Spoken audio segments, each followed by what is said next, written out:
Jawa Pos TV, kembali lagi bersama saya Fala Kamila dalam program Jateng Talk, ngobrol bareng tokoh-tokoh di Jawa Tengah. Kali ini saya berada di Kabupaten Pati dan akan membahas tentang tema gempur rokok ilegal. Nah, upaya gempur rokok ilegal 2024 ini menjadi salah satu bentuk komitmen dari pemerintah untuk memberantas rokok ilegal. Nah, upaya gempur rokok ilegal ini merupakan komitmen bersama dalam upaya preventif dan represif untuk memberantas rokok ilegal dan melindungi masyarakat. Sudah hadir narasumber kita, Kepala Dinas Komunikasi dan Informatika Kabupaten Pati, Bapak Ratri Wijayanto, SSTP MSI. Selamat pagi, Mbak Mala. Ya. Kepala Satpol PP Kabupaten Pati, Bapak Sugiono APMSI. Terima kasih. Assalamualaikum. Kemudian perempuan sendiri di sini ada jaksa fungsional pidana khusus Kejaksaan Negeri Pati, Ibu Hapsoro Eka Pujianti, SHMH. Betul. Selamat pagi. Assalamualaikum warahmatullahi wabarakatuh. Oke, selamat pagi. Wah, cerah-cerah di sini ya. Karena kita akan membahas tema yang sangat penting sekali, yakni gempur rokok ilegal. Nah, sebelum kita memasuki pertanyaan-pertanyaan selanjutnya tentang bagaimana upaya pemerintah dalam memberantas rokok ilegal, kita perlu tahu nih Pak, rokok ilegal itu sebenarnya rokok seperti apa? Mungkin Pak Giono bisa memberikan insight kepada pemirsa Jawa Pos TV. Sebenarnya rokok ilegal tuh rokok seperti apa? Apakah Tingway juga itu termasuk rokok ilegal? Nah, itu nanti bisa dijelaskan, Pak. Silakan. Ya, terima kasih. Perkenalkan saya Sugiono, Satpol PP Kabupaten Pati. Nah, terkait dengan pemberantasan rokok ilegal ini, di mana rokok ini masuk kategori barang kena cukai, dan tugas kami adalah terkait dengan penegakan, utamanya penegakan pemerintah daerah. Cuman karena ini ini undang-undang, tentunya kami yang selaku legislator penegakan regulasi ini adalah di kami, dan tugas kami ini adalah terkait dengan mengkoordinasikan terkait dengan kegiatan-kegiatan pemberantasan rokok ilegal atau barang kena cukai. Terkait dengan rokok ilegal ini, yang tentunya ini kami informasikan kepada masyarakat, kami siap kepada masyarakat pada saat kami penindakan. Ini adalah rokok yang dimana dalam rokok itu, satu, tidak ada cukai, tidak ada cukai yang resmi. Ya, cukai. Cukai resmi tidak ada, itu kategorinya. Yang kedua adalah dilekati cukai, tapi cukai palsu. Oh. Ada juga. Ada ya berarti. Ada. Kemudian rokok yang tanpa cukai berarti kan polosan. Polosan. Ya, jadi masuk polosan. Kemudian rokok yang dilekati pita cukai, tapi pita bekas. Bisa digunakan lagi? Bisa digunakan. Jadi ini pernah ada kasus dari sales rokok itu, dia menjualkan rokok, kemudian dia pesan kepada konsumen, tolong pita cukainya ini jangan dirusak, bukanya dari bawah. Oh, gitu. Iya gitu, buka dari bawah, sehingga terkesan bahwa ini adalah cukainya masih asli. Kemudian dikumpulkanlah rokok-rokok bagusnya itu dikumpulkan, misalnya dari sales ada 10 bungkus mendapatkan 1 bungkus rokok, 30 bungkus mendapatkan 1 kaos, misalnya seperti itu. Nah, inilah gambaran terkait dengan rokok yang ilegal.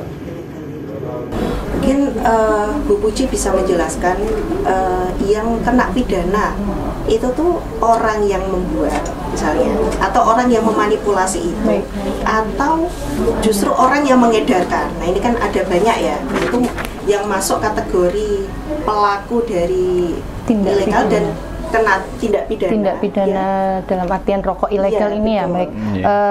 Jadi di dalam Undang-Undang Cukai itu sendiri itu ada beberapa pasal yang mengatur tentang tindak pidana terkait, ada yang terkait dengan rokoknya, terus terkait dengan perizinannya, terkait dengan apa yang tadi disampaikan Pak Giono juga, masalah cukainya juga ada. Jadi di masing-masing pasal itu ada kriterianya sendiri, ada jadi contohnya kalau yang rokok polosan atau rokok-rokok yang ilegal itu tadi lebih ke pasal 54 dari Undang-Undang Cukai itu sendiri. Jadi di dalam unsur pasalnya itu setiap orang jadi yang menawarkan, menyerahkan, menjual atau menyediakan untuk dijual barang kena cukai, salah satunya yang tadi disebutkan dari Pak Giono.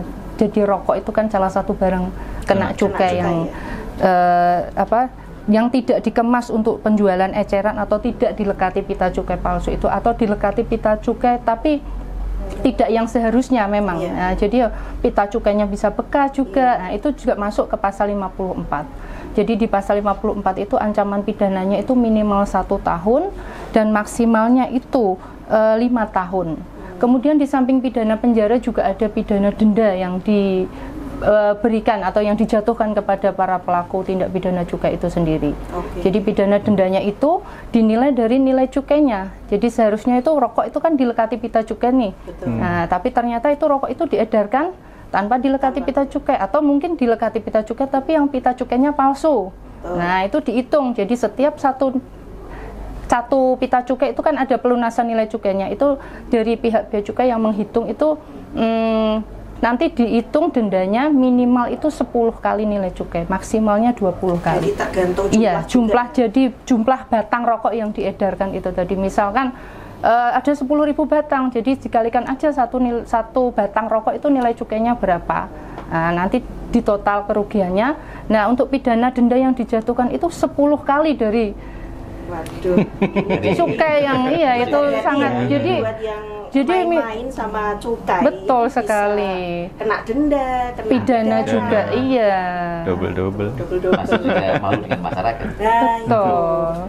Oke, ini kembali lagi saya tanyakan soal tingwe tadi. Itu kan banyak juga yang dia bisa ngelinting dewe itu loh.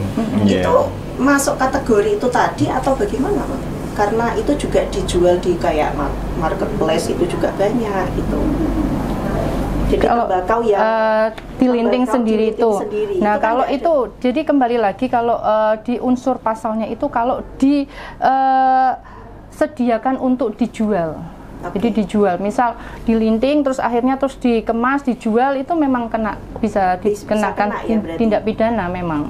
Dikenakan pasal 54 itu sendiri. Berdasarkan undang-undang tadi ya. Betul sekali. Ya, cuman yang di kami kan di lapangan ya. Selama ini kami belum pernah menemukan itu. Paling kita menemukan jual tembakau, kemudian papir ya, papir. Ini rata-rata kan mereka untuk sendiri jual ke rumah, Pak Tani gitu lah. Sore sambil ngopi, bertinggi gitu lah. Ini nikmat. Itu biasanya gimana, Pak? Yang selama ini kan belum kami temukan itu ya. Sehingga kami tidak melakukan tindakan itu. Cuman kami memandang nikmatnya oleh mereka. Sambil ngopi, kan murah meriah itu ya. Iya, betul. Murah meriah, tapi untuk sendiri ya. Tadi kan kalau Pak Buta tadi kan dikemas, kemudian dijual belikan, diedarkan, itu kan ada unsur pidananya. Tadi kalau Pak Giono menjelaskan soal peran dari Satpol PP sendiri itu kan penegak hukumnya gitu ya istilahnya, yang berada di garda terdepan langsung berhubungan dengan pelakunya gitu kan, pelaku dari rokok-rokok ilegal ini. Nah, kalau dari pemerintah Pak Ratri ini perannya itu seperti apa? Karena yang namanya menggembur rokok ilegal itu kan memang tidak bisa hanya satu pihak, atau misalnya hanya kejaksaan atau Satpol PP saja. Ada peran pemerintah di situ. Nah, dalam hal ini tuh Pemkab Pati seperti apa perannya? Iya, kalau dari secara holistik memang pemerintah Kabupaten Pati tidak hanya terdiri dari Dinas Komunikasi dan Informatika. Ada beberapa organisasi perangkat daerah yang memang di sana juga memiliki peran terhadap kegiatan-kegiatan yang terkait dengan dana bagi hasil cukai dan tembakau. Ada di kami itu Dinas Pertanian kaitannya dengan kegiatan pertanian tembakau itu juga ada beberapa kecamatan di daerah timur dan agak tenggara itu juga ada yang memiliki mata pencaharian bertani tembakau. Kemudian ada juga di kami Dinas Tenaga Kerja. Ini juga dari aspek pembinaan maupun penyaluran dana-dana DBHJHT yang terkait dengan kegiatan ketenaga kerjaan, karena di sini juga ada beberapa pabrik rokok, kemudian di sana juga menampung beberapa tenaga kerja, bukan beberapa, ribuan mungkin, mungkin salah. Jadi itu juga ada program dan kegiatan yang memang leadernya ada di Dinas Tenaga Kerja. Kemudian ada juga dari Dinas Kesehatan. Ini juga dari aspek penyaluran dana bagi hasil cukai tembakau juga di sana juga ada. Iya, kaitannya itu. Kemudian yang terakhir dari Dinas Sosial itu juga ada kaitannya dengan dana-dana bansos yang berkaitan dan berhubungan dengan DBHJHT.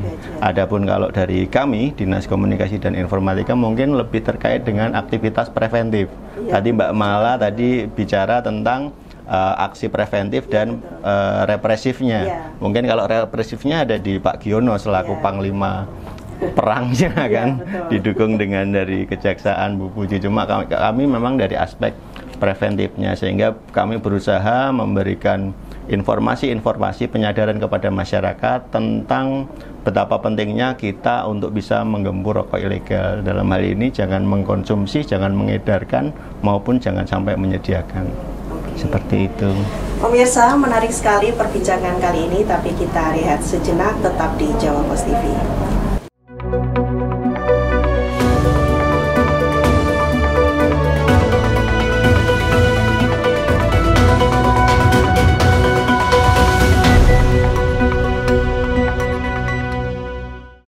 Oke pemirsa, kita kembali lagi dalam talk show Gempur Rokok Ilegal. Nah, Pak Giono, bisa dijelaskan Pak, selama 2024 ini ada berapa kasus sih yang sudah ditangani oleh Satpol PP? Iya, terima kasih. Kita kebetulan ada semester 2 ya. Oh iya. Di tahun 2024 ini semester 1 ini kita laksanakan 23 kali operasi. Kemudian yang semester 2 ini kita baru di sini ya.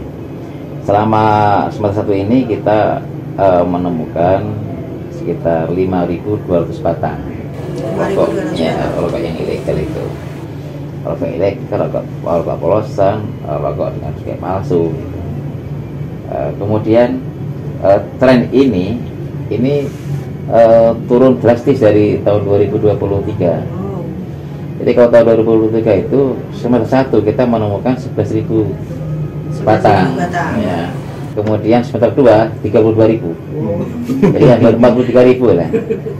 43.000 apa namanya itu batang rokok yang palsu itu. Dan ini peningkatan 2 kali lipat. Kalau tahun 2022 itu hanya 22.000. 20.000, nah karena 2023 naik 100% ya? Iya, 103.000 dan ini turun lah.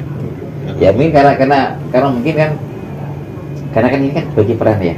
Iya. Kebetulan dulu kan kami tahun 2022 itu kan sosialisasi di kami, penindakan di kami. Nah sekarang kan sudah di humas, di Kominfo. Ya banyak jaringan, banyak media, mungkin masyarakat sedikit. Ya itu mungkin salah satu keberhasilan dari sosialisasi. Iya betul. Iya. Jadi pada saat kami ke lokasi itu, ya tidak ada, kadang paling 1-2 itu. Jadi sudah agak minim. Yang mungkin karena sering digembar-gemborkan ini ada sanksi pidananya. Kemudian ini ada selain pidana, denda dan lainnya juga. Termasuk efek jerah juga ya. Juga. Sebelum kita masuk ke sosialisasi ya Pak Rati. Dari Kejaksaan gimana Bu? Kasus-kasus yang sudah ditangani di tahun 2024 ini ada berapa prosesnya? Kalau kasus di 2024 ini memang kami baru saja selesai menangani itu ada tiga kasus memang. Itu bukan rokok ilegalnya tapi ke pita cukainya, jadi pita cukai palsunya. Jadi kemarin itu kita menangani ada 749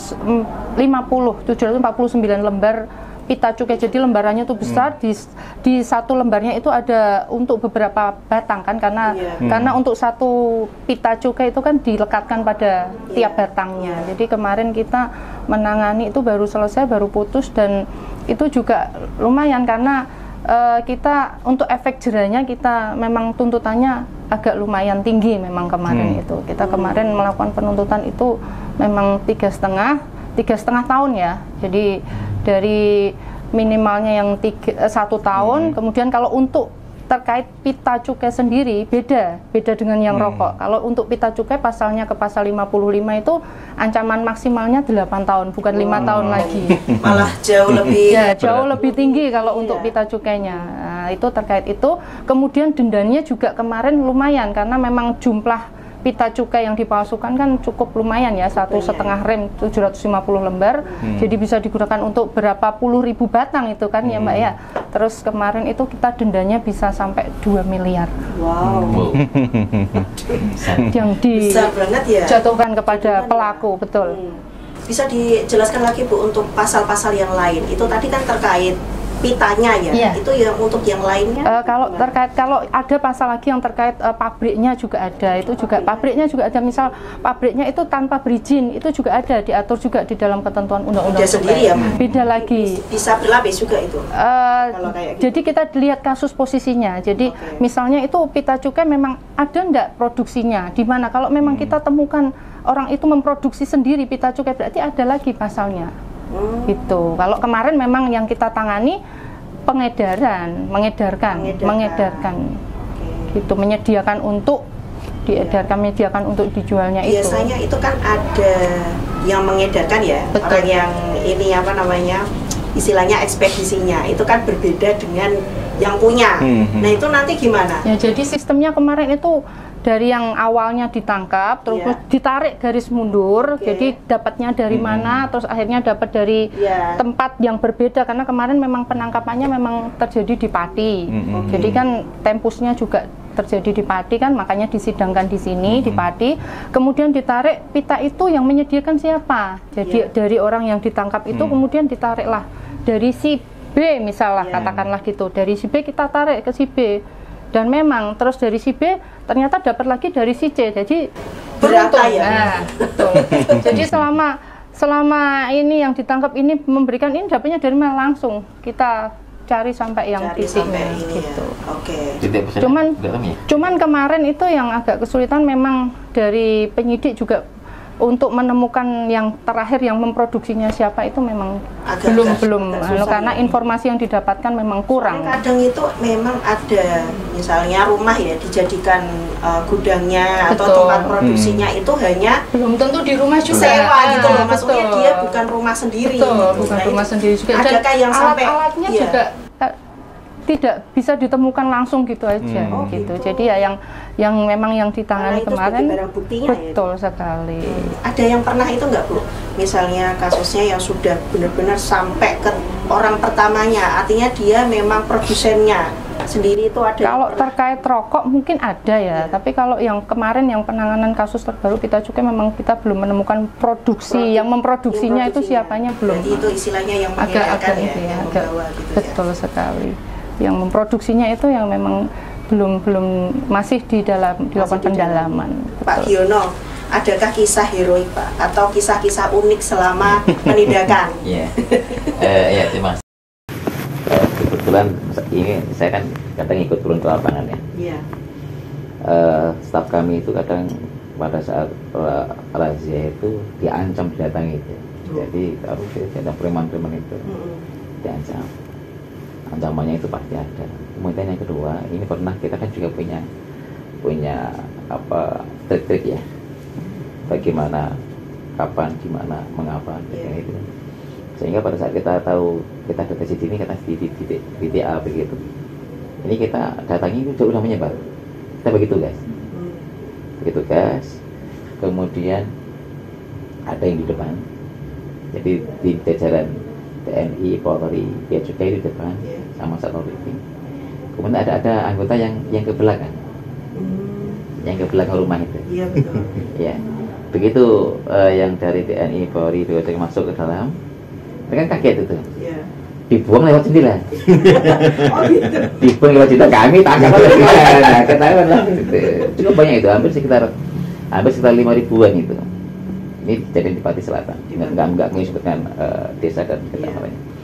Itu yang sempat marah-marah dia.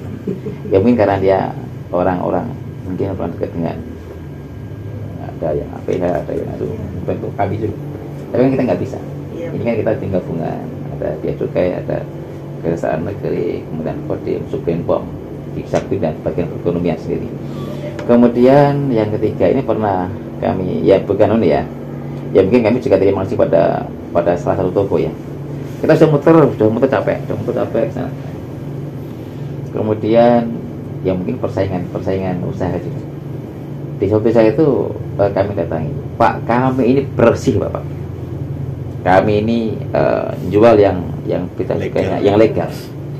Terus itu loh Pak, yang sana Pak, yang sana itu dari sana Pak, malah ini ya kita dia udah ketemu lah. Walaupun kita hanya menemukan mungkin sekitar 2 bungkus, 2 pak ya. Kalau 2 pak itu rata-rata isinya 10 atau berapa itu, kali berapa kan tidak cukup banyak lah. Tetapi kami tanya, kami belinya di mana? Saya belinya di pasar sana. Di pasar, terus ini asalnya ada nggak asalnya? Ada. Nah, itu gambaran. Sebenarnya tadi yang tadi itu. Begitu masuk kita di belakang tap ya. Itu lucu juga Pak itu. Pasti buka jendela kita udah ya. Dan ada juga pernah kejadian, ini kami langsung kami temukan, saya dengan Bapak Provinsi di daerah Pati Selatan kami temukan. Kami nggak menemukan di di kamar, di sebelah lemari kami temukan. Tahu-tahunya di tempat sampah itu. Di tempat sampah samping kasir ya. Sampah kasir itu.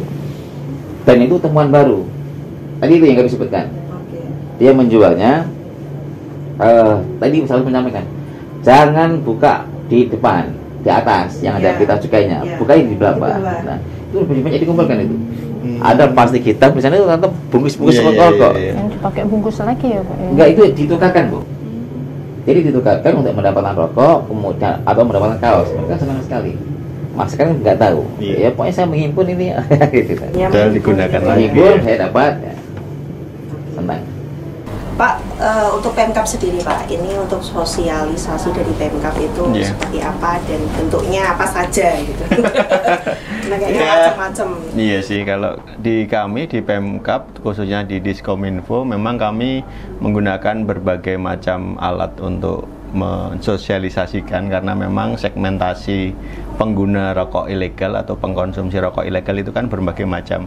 Jadi kami berusaha menyasar segmentasi itu. Kami juga biasa melaksanakan sosialisasi konvensional tatap muka. Jadi kita meminta fasilitasi dari camat untuk menghadirkan baik itu kepala desa, Babinsa, Babin Kapnitmas, kemudian juga pemilik toko untuk memberikan audiensi langsing dan edukasi secara langsung.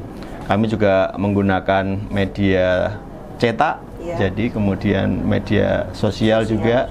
Kemudian kami juga berusaha untuk memanfaatkan media tradisional, karena di Kabupaten Pati di sini kesenian tradisionalnya adalah ketoprak. Kami manfaatkan. Justru malah banyak yang hadir. Iya, justru karena memang ya kita terus terang saja, karena tekanan ekonomi biasanya para penikmat rokok itu mana rokok yang murah yang dicari. Ya, jadi kami menggunakan kesenian ketoprak untuk menyadarkan mereka. Jadi kemudian biasanya lakonnya ya memang bisa menimbulkan animo masyarakat untuk sadar, oh berarti kalau kita mengkonsumsi rokok ilegal banyak sekali mudorotnya, kerugiannya banyak dari aspek pendapatan negara, kemudian kesehatan, kemudian yang terakhir tidak ada kontribusi apapun yang didapatkan dari rokok ilegal tersebut. Itu salah satu trik kami juga memanfaatkan media tradisional itu, kesenian tradisional. Iya benar. Oke, pemirsa, menarik sekali perbincangan kali ini, tapi kita akan jeda sejenak, tetap di Jawa Pos TV.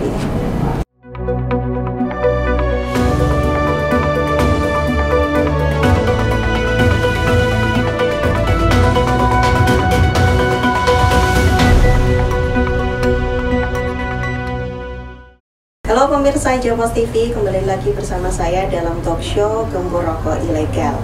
Nah, kita ada di segmen terakhir ini, Pak. Bu, jadi bisa dijelaskan ya strategi dari masing-masing instansi dalam menggembur rokok ilegal ini. Mungkin bisa dari Pemkab dulu. Iya, kalau kami dari aspek preventif, kami tetap berusaha memaksimalkan sebaik-baiknya berbagai media yang bisa kami akses, baik itu dalam bentuk media cetak, media elektronik, media sosial, maupun kami menggandeng kesenian tradisional untuk menarik minat masyarakat agar tidak mengkonsumsi rokok ilegal. Iya. Oke. Untuk Pak Giono? Ya, kami strategi adalah bahwa ini kan bukan hanya kami saja ya, untuk pembahasannya.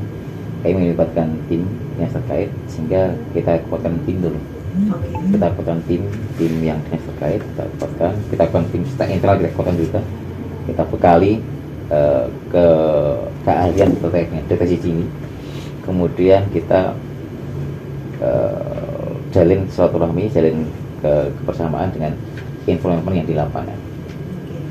Karena ini berkaitan dengan ini ya, instansi. Kebetulan kami hanya dua kegiatan yang kami jalankan. Satu deteksi dini, yang kedua ke penindakan. Nah, jadi deteksi dini harus punya yang memiliki betul-betul punya skill yang betul-betul bisa apa, mengapa, di mana, bagaimana, dengan siapa, begitu kan? Kita harus kita bekali itu.